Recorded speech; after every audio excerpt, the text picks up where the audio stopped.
Hello. Um, my conversation with Minecraft guy, Notch. He's talking about porn. Come together right over me, and some blah blah. I said those who sell love no longer have the ability to experience true love. And it says, remember, Notch, you have to make a choice. Are we selfless, looking to help society, looking for true love, or do we become selfish and want the simulation with fancy window dressings? The way true love and God, less bedrooms, are in love. Selfishness leads to hate. Pay close attention to how you live and how you influence. When you encourage others to get into porn or use porn, you encourage selflessness. For when pleasure and people can be bought for coin, people who value coins are people. I'll talk with some people that are wise about temptations of this internet generation with the eyes of the want and the hate that is fueled. In our days, a bad bully in every high school makes one wonder if they should help society, because like when you help society, you could be helping a jerk, and that was bad stuff. That was bad enough back then. But now we have rage gamers, the CCP, Iran hate bots pushing arguments and hate. As people get hated on, they care less to help others and become more self-centered, and in the lust of the eyes becomes more alluring when it is an all-time high. Yeah, the internet pornography is just out of control. It's two variables that multiply each other. So if you hate and you're selfish, then you like want to like just buy your way to love. Because the more you hate, the more you're distance from love. Going down the road of Babylon.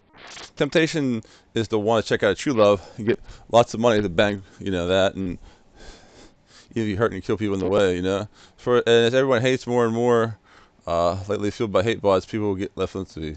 It's a one-two punch. A higher temptation is less for porn and less money that may require hurting others to achieve, and more hate. So like with more desire, with what they see in their eyes, and as people hate them and they want to check out a society, it's like it fights each other. It's like multiplicative. Like, oh, you sometimes you're just looking for a reason. Like, well, you know what, it's this guy's a jerk to me, and I could be a jerk to other people. Maybe everybody's just jerks, so I'll just go be for myself. It's just, and then if there's more reason to be for yourself. Oh, that's pretty awesome. She looks pretty cool, and I'll be more for myself. It fuels itself. So I was just telling them to promote true love. I'm not dissing your tweet. I'm just opening up for discussion. Versus towards so dude wrote a 5-page essay and not to read it. I read it. Here, friend. That's also good for everyone to know. Love is the way, love is the spirit, love walked as a man. Love and truth live forever. Love dies. Lies die when found out. Do God yourself.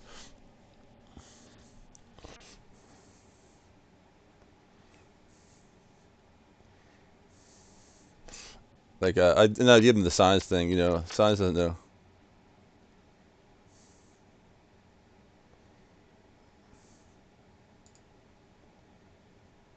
So why is it like then like there's myself. So anyway, like just Notch came in here and is just trying to say not the things. Science, we only science things we don't know, not the things we do know. He's trying to say like he's trying. I don't know if he's. I don't think he's. He might not be talking to me, but if he is talking to me, I said, whoa, this is something you can't win this one, man. It's like, and I just left it at that, and that's what we have. Like so like there's two things that God cannot two things oh God can do anything. There's two things science cannot two arguments scientists cannot win. Science cannot prove God's existence, and science cannot prove God's non-existence. And it's very simple to explain why. So God cannot be proven by science because, like, think about it. The way science proves stuff, alludes to stuff, is that like it has to do repeatable experiments, right? So what you're saying is God has to be a repeatable experiment. Like if you force God to do a miracle, he has to do that miracle all the time. If God gave Moses a burning bush in Egypt, you have to go into Egypt, and you deserve to get burning bushes yourself. You should walk around and go, God, make all these bushes burn and not turn out. Like, well, no, you're power tripping. You're just a dude, man. God sends his power when he wants, right? You can't force God's hand. You can be like, oh, I'm gonna be like David versus Goliath. I'm gonna go just fight all these big guys and say I can take them all down. No, the big guys will probably take you down because like you're just a madman going around fighting people. You have to do it right. You have to be for the cause of good, man. You just can't go. I'll be undefeatable. Joshua was undefeatable. I'll be undefeatable in battle. No, you're just making things up on yourself. God, you can't force the hand of God, right? He's not your plaything. God's not your plaything. You can't repeat the experiment over and over again. So we just proved that you cannot prove God's existence. Science cannot prove God's existence. It's a nonsense thing to say. You don't know what God is if you're trying to prove He exists because you're trying to use experiments. I'll finish it.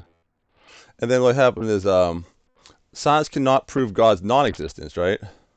So since it's a real simple one to say, God in heaven is life outside the universe.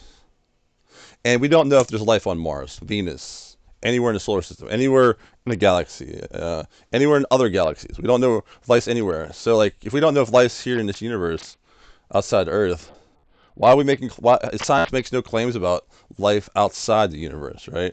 So it's just very simple stuff, and it's like it's not arguable against. It's just want to let everybody know. I was just talking with knowledge.